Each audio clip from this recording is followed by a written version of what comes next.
Ashwini hospital Yellareddypet 4 దశాబ్దాల నుంచి పేద మధ్య తరగతి వర్గాలకు అందుబాటులో కార్పొరేట్ స్థాయి వైద్యం అన్ని రకాల వైద్య సేవలైన చిన్నపిల్లల ప్రసూతి కంటి ఎముకల గుండె సంబంధిత వైద్య నిపుణులచే చికిత్సలు అందించబడును. మహిళల భద్రతే షీ టీం లక్ష్యం. ఎస్పీ అఖిల్ మహాజన్. విద్యార్థినులు యువతులు మహిళలు తమపై జరిగే వేధింపులను తలవంచుకొని భరించాల్సిన అవసరం లేదని నిర్భయంగా షీ టీం దృష్టికి తీసుకురావాలని ఎస్పీ అఖిల్ మహాజన్ అన్నారు. శుక్రవారం ఎల్లారెడ్డిపేట మండల కేంద్రంలో ప్రభుత్వ ప్రాథమిక ఉన్నత పాఠశాలలో విద్యార్థులకు షీ టీమ్స్ పై అవగాహన కల్పించారు. బాలికలు పాఠశాలకు వచ్చిపోయే దారిలో అపరిచితుల పట్ల అప్రమత్తంగా ఉండాలని అన్నారు. అపరిచితులు ఏదైనా వస్తువు ఇస్తే తీసుకోవద్దని అవగాహన కలిగి ఉండాలని అన్నారు. తెలిసిన వారు తెలియని వారు ఎవరైనా సరే వారి మాటల్లో ఒంటిపై చేతులు వేయడం తాకడం ఏదైనా తేడాగా అనిపిస్తే వెంటనే తల్లిదండ్రులకు చెప్పాలని అన్నారు. విద్యార్థినులు మహిళలు ఉద్యోగులు తమపై జరిగే వేధింపులను షీ టీం దృష్టికి తీసుకొస్తే వారి పేరును గోప్యంగా ఉంచుతామని అన్నారు. ఈ కార్యక్రమంలో trainee IPS Rahul Reddy, CI Shashidhar Reddy, SI Ramakant, she team SI Pramila, సిబ్బంది ప్రియాంక, రమాదేవి, శ్రీధర్, పాఠశాల సిబ్బంది తదితరులు పాల్గొన్నారు. ఓకే, సో ఇప్పుడు మన జిల్లాలో ఒక షీ టీం మనం ఏర్పాటు చేశాము. అందరికీ ఐడియా ఉందా లేదా? లేదు. ఈమెకి ఎప్పుడు చూడలేదా? ఈమెకి వీళ్ళకి ఎప్పుడు చూడలేదా? చూడలేదా? ఎట్లా చూశారు? వీళ్ళ మీ స్కూల్కి వచ్చారా రాలేదా? వచ్చారా? ఓకే, వచ్చారు. అంటే ఆమె నంబర్ ఇచ్చిందా మీకు? ఓకే, మీ ఫోన్లో లేకపోతే మీ డైరీలో రాసుకున్నారా నంబర్? నోటెడ్ చేసుకుంటారా? ఓకే. సో వీళ్ళ మన డిస్ట్రిక్ట్ది షీ టీం. షీ టీం అంటే ఏంటి? ఎవరైనా చెప్పగలుగుతారా? ఇట్లా ఎవరైనా ఒక్కరు చెప్పగలుగుతారా లేదా? ఓకే ఓకే, షీ టీం అంటే మనం పోలీస్ డిపార్ట్మెంట్ మీకోసం, ఫీమేల్స్ కోసం, ఉమెన్ కోసం మీకు సేఫ్టీ చూపించాలి. దానికోసం మనం ఒక ఏర్పాటు చేశాము. దానిలో వీళ్ళ మఫ్టీలో ఉంటారు, వీళ్ళ బయట తిరుగుతారు, బస్సులో తిరుగుతారు, ఎక్కడైనా రష్ ఉంటుంది, ఎక్కడైనా ఎక్కువ గుంపులు జనాలు ఉంటారు, వాళ్ళ మీద మఫ్టీలో ఉంటారు. మఫ్టీలో ఉన్న ఎప్పుడైనా వాళ్ళ అబ్బాయిలు లేకపోతే జెంట్స్ ఏమైనా అమ్మాయికి లేడీస్కి ఇబ్బంది పెడితే వీళ్ళు పట్టుకుంటారు. ఇప్పుడు హైదరాబాద్ అంటే హైదరాబాద్ ఇక్కడ కూడా మనం బస్లో నాకు ఒకసారి కంప్లైంట్ వచ్చింది. వీళ్ళే తీసుకొచ్చారు సార్. ఒక ఆమె బస్లో పోతే బస్లో ఎవరైనా ఒక జస్ట్ టచ్ చేశారు ఒక ఆమెకి. మన జిల్లాలో బస్సెస్లో కెమెరాస్ ఏర్పాటు చేశాము. ఆల్మోస్ట్ అయిపోయినాయి, కొన్ని 10-12 బస్సెస్ మిగిలినాయి. అదే కూడా 1-2 డేస్లో అయిపోతుంది.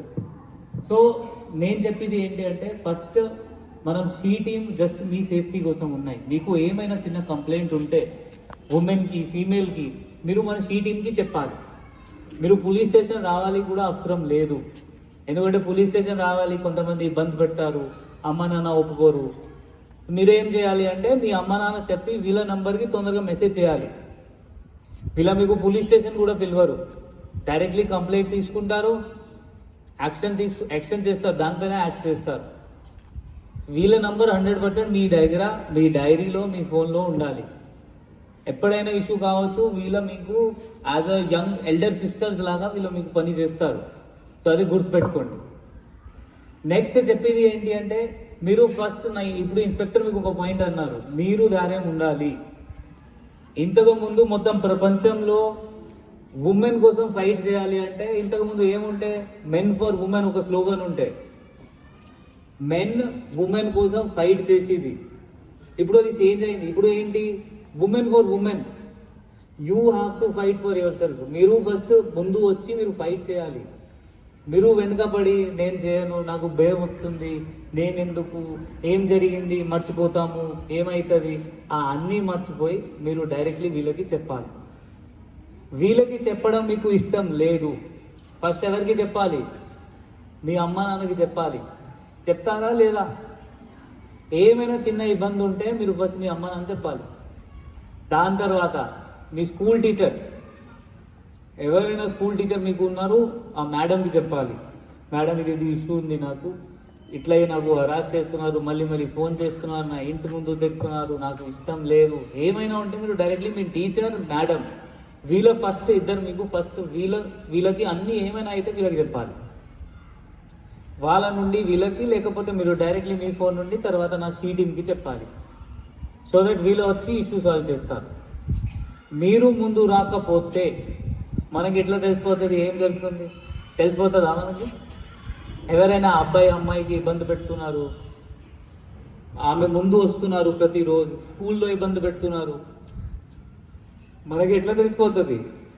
తెలిసిపోదు కదా. మీరు ముందు రావాలి, చెప్పాలి. చెప్తే మనం ప్రాబ్లమ్ సాల్వ్ చేయవచ్చు. చెప్పకపోతే అట్లే ఉంటుంది కదా. ఇంకా వాళ్ళ ధైర్యం ఇంకా ఇంక్రీజ్ అవుతుంది. ఈసారి జస్ట్ ఒక మాట చెప్పారు, నెక్స్ట్ టైం మీ చేతి పట్టుకుంటారు. సో మనం ఫస్ట్ వాళ్ళ మీకు ఏమైనా అన్నప్పుడు ఆపాలి. అలా మీకు ఏమైనా మాట చెప్పినప్పుడు వాళ్ళకి అదే పాయింట్లో ఆపాలి. సో దట్ వాళ్ళ ధైర్యం ఇంక్రీజ్ కాదు. సో ఈ పాయింట్ మీరు అందరూ గుర్తుపెట్టుకోండి. మీరు ముందు వస్తే మీ దగ్గర ధైర్యం రావాలి. ఆ ధైర్యం ఉంటే మనం 100% మన సొసైటీలో ఏం ప్రాబ్లం, అమ్మాయికి ఫీమేల్స్కి ఇబ్బంది చేసేదానికి ఏం ప్రాబ్లమ్స్ ఉండదు. మనం డైరెక్ట్లీ మంచిగా మన కంట్రీ ఇంకా టాప్కి పోతుంది. దానికోసం మీ అందరు సెల్ఫ్ కాన్ఫిడెన్స్ ఉండాలి. అదే సెల్ఫ్ కాన్ఫిడెన్స్కి ఇప్పుడు మీ ప్రిన్సిపల్కి అడిగాను, మీకు ఇప్పుడు వీళ్ళ మార్షల్ ఆర్ట్ కూడా ఒక టీచర్ వస్తున్నారా రావట్లేదా? ఓకే, లాస్ట్ ఇయర్ నేను కూడా ఒక టీచర్ పంపించాను, 10 రోజు వచ్చారు. నేర్చుకున్నారా ఎవరు? ఇప్పుడు ఇక్కడ పెట్టవచ్చా ఒక షో? పెట్టుకోవచ్చా? నాకు వస్తుంది, కరాటే వస్తుంది, నాతో ఎవరు ఫైట్ చేస్తారు? ఓకే, సో ఇది మార్షల్ ఆర్ట్ మీ అందరికీ రావాలి. ఎందుకు రావాలి? దాంతో మీకు ధైర్యం ఇంకా ఇంక్రీజ్ అవుతుంది, మీ కాన్ఫిడెన్స్ ఇంక్రీజ్ అవుతుంది. సో దయచేసి అది సీరియస్గా తీసుకొని అది నేర్చుకోండి. ఎప్పుడైనా ఇబ్బంది అయితే మీరు మీ టీచర్, మీ ఫ్యామిలీ మెంబర్స్ చెప్పాలి.